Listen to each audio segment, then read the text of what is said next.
Okay, so things have been happening lately, and somehow almost every single car in this house is broken down. I don't know how that's happened. Like literally, my saw blew up, the engine. I think it skipped timing or something. I'm not too sure. Honda's still broken. Still waiting to rebuild the tranny on the Mustang. And my dad's car had a clutch slave cylinder go out, or master cylinder, or something. Point being, the hydraulic system lost pressure and it doesn't run, or it doesn't have clutch, basically. Uh, what else? Well, there's something back there, but that's special, and that'll be a different video. Anyway, but I've already replaced the clutch slave cylinder master cylinder. I'm actually waiting for a bleeder, a pressure bleeder, because no matter what I do, I cannot get this extra air out of the lines. And I'm starting to think that the master cylinder I got from AutoZone might be bad because the seal doesn't look like it's all the way there. Anyway, while I'm waiting for the pressure bleeder to come in, I decided to do something else. I've already got the parts to do this, and it's something that, as you can tell, needs to be done. I'm not even too sure what the hell this is. Just wire conduit that's like disintegrating. But I'm going to be doing the valve cover gasket on my dad's Fusion, as you can obviously guess by what I've been saying so far. Anyway, this is a bit of a different thing because I've never seen this on a car, and I'm not too sure what it's for. It looks like it goes back into the alternator? Yeah, it must be some kind of cooling pump. We live by a small municipal airport, that's what that is. It goes back into the alternator, so let's see. As you can tell, it really needs to be replaced. Well, step one is going to be to get this cooling shroud off. Low-key, it would look kind of cool painted silver, to be honest. But that's not going to happen. So it looks like there's going to be a bolt here. Oh, and a bolt back here. So I'm going to take those two bolts off, see if I can just slide it out. So it's going to be a 10mm bolt here. And it's not really too strong a bolt, actually. And another 10mm bolt right here at the back. And again, it just comes off really easily. Actually, the back one was a nut, not a bolt. It looks like there's another one on this side right here. Okay, now from what I can tell, you just firmly pull off, and there it is. The alternator cooler cover. And now you can see just how messed up the valve cover gasket is. Okay, so I'm just going to go around the valve cover, take a very good detailed look, and remember where everything goes. Because there seems to be quite a few sensors and things hooked up to this valve cover. And definitely not stuff you want to forget. And right through the middle too, you can see the coil packs are all bolted in. So the first things I'm going to be taking out are these coil packs. They're 5/16 nuts that hold them in. And I'm going to try and remember the order as best as I can. These are a lot looser than I was expecting. I'll pull all four of those out. I'm really hoping the spark plugs aren't like full of oil, but I'm pretty sure that they're going to be. So I'm not too sure what got recorded because I was recording on my phone camera and the battery died. But when I pulled up the spark plug coil thing assembly, I don't know, a bunch of oil came out of it. So that's how engine fires start, and I'm really happy I'm doing this now. So I'm going to take the rest of the coils out and pull everything else out and pressure wash this thing, maybe paint it blue because it would look kind of cool, and put it back in. I'm trying to remember if I have to replace, look at all the oil just dripping off that thing. That wasn't even that tight, and again, look at all that oil coming out of this thing.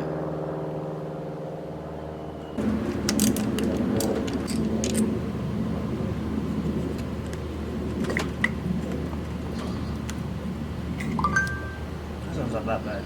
So the center ones that were really messed up. Take out these center bolts. There is two of them. I mean, they hold the valve cover in. Oh, they're captive. Thank you for that, Ford.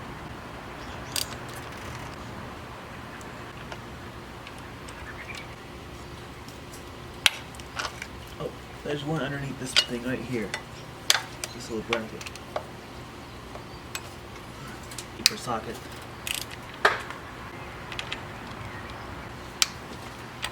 So I'm not too sure what this is, but it looks like it might come out. It's got Loctite in it, so once Loctite it might put it back in too. There's another bolt right here. But it is under this wiring loom, wiring glass thing. Okay, so the next step is to take off these little cap things that are used to hold the wiring loom in place. What are you doing? Just pulling these up just like so. And then just yank. The key is to have space in between the pliers and to not pull on the actual thing itself, but instead to pull on the base of it. This one's gonna be a little bit more difficult, to be honest, because there's a fucking wire in the way. But I got one in the back right here. We'll do the last one. But yeah, when you're using it, maintain a gap on the actual tool or with the pliers, so open it up to a wider setting and grasp from the bottom, not from the top. It's gonna make the whole thing a lot easier. Okay, so I've pulled out the camshaft position sensor, which I believe that is. I'm not too sure what this is, but I've gotten that out. I've pulled out all the bolts I can see. Oh, except for this one right here. One more. Now I take that one out, and I think that should be all of them. It should pop right out. Hopefully. Optimistically. And then I'm going to pressure wash. Oh, I've got to figure out what this is too. What are you? Okay, so for the PCB, let me get the camera over here. This is the one that got me a little tricky. So this one, there's going to be a little green tab. Well, they're supposed to be green, but this one's been so thoroughly discolored over the years that it's not really visible. So underneath here, there's a bit of a tab, right? You can see my fingers aren't right there. Whatever focus. Okay, fingers aren't right there. Turn it to the side, or push it towards the driver's side, and it pops right out. Very simple. That should be everything. Let me pull off that little plug. There's that out. Oh, let me pull this out. What the fuck? This is well below the empty mark. Oh my god. So I'm going to have to get a flathead screwdriver and pry up on it. There's a few spots around here to take it out. I usually like to not use a flathead because there's a super slight chance of possibly damaging the aluminum on the engine. But for some reason this isn't coming off. Like, it's loose back here. All the bolts are out, but for some reason it just won't pry off. It won't pop off.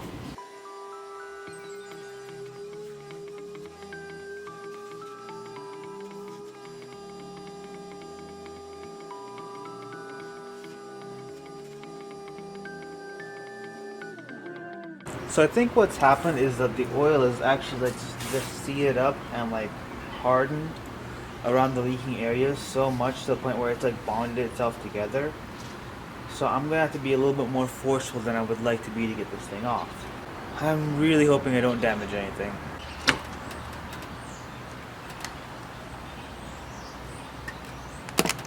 Oh, there it is. That took way more effort. Anger is the best motivator in the world.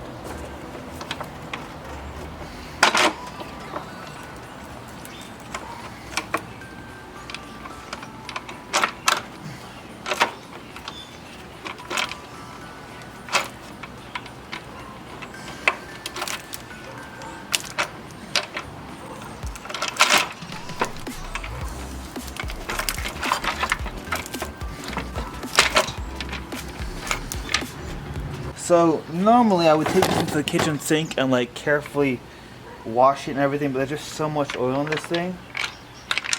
Where's the gasket? The hell is the gasket? Oh wow, the gasket just, it's not even gasket-y, it's just like compressed.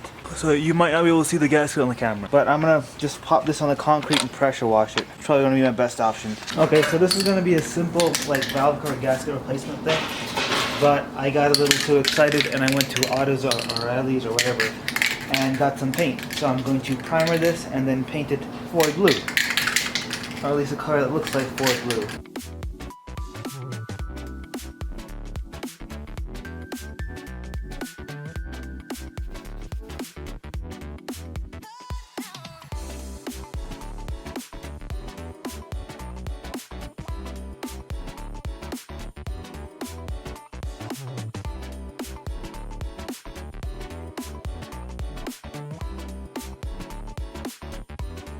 Okay, so I've managed to take out one of the gaskets, and here you can see just how like tough and flat the surfaces is of the gasket, and comparing that to a new one and see how much more flexible that is. Not to mention, when you look at the gaskets themselves, they're completely flat with the actual valve cover. So none of these are providing a proper sealing, and that's why it's leaking all over the car. So what I'm going to do, well, I've already did it with this one, is I use the pick to pull the gasket out and move it over. I'm going to do the same for the other ones, and then clean it using the back side of the pick and a paper towel to remove any and all debris that's in here.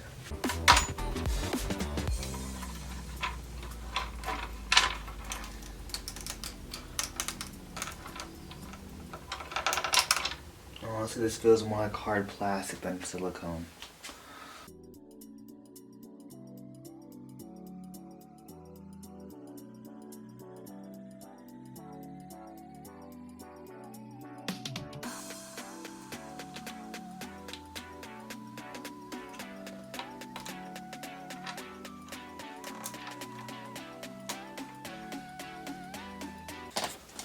And now for the big one. This is either going to be very satisfying or go very, very wrong. Let's see. Let's try the front. Okay, there we go. So hot tip, the back is usually going to be the hardest one because that's where the exhaust manifold is located. And that's where the gasket's going to be in the worst shape.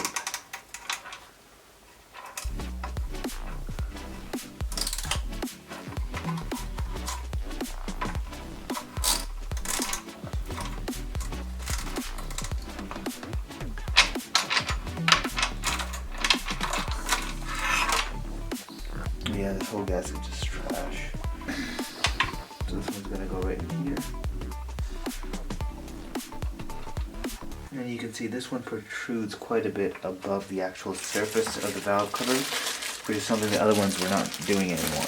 The key is to line up the gasket and then slide it right in.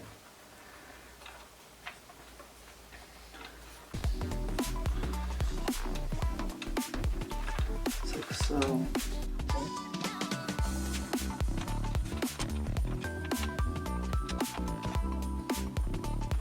See these little like nubbies, or like little thicker sections, those are going to line up with the actual dowels for the bolt holes, just like so.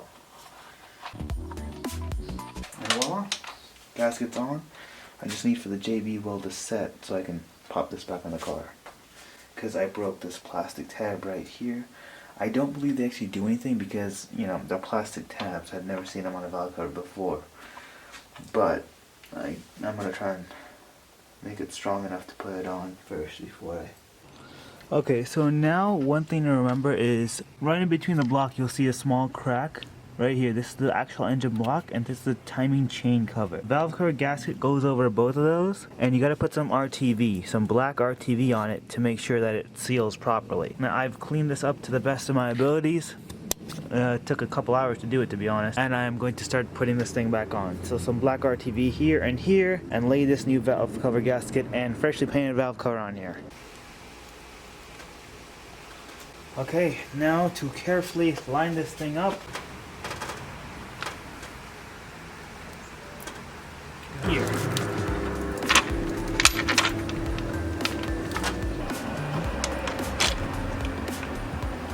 Okay.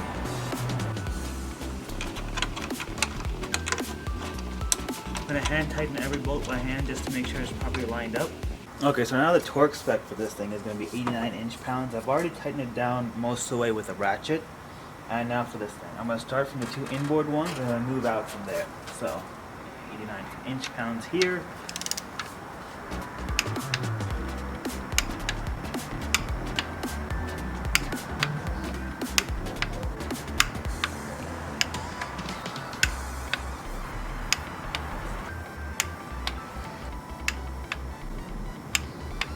Now to start putting the other stuff on. So I'm going to put this plug in. That's going to need some Loctite right here. I'll use some rubbing alcohol to clean out the dirt on it. Then we'll plug that in. I'm going to start putting the coils in and then just keep going from there. So next thing is I'm going to start plugging in the ejectors real quick. Slowly moving the wiring harnesses back on here.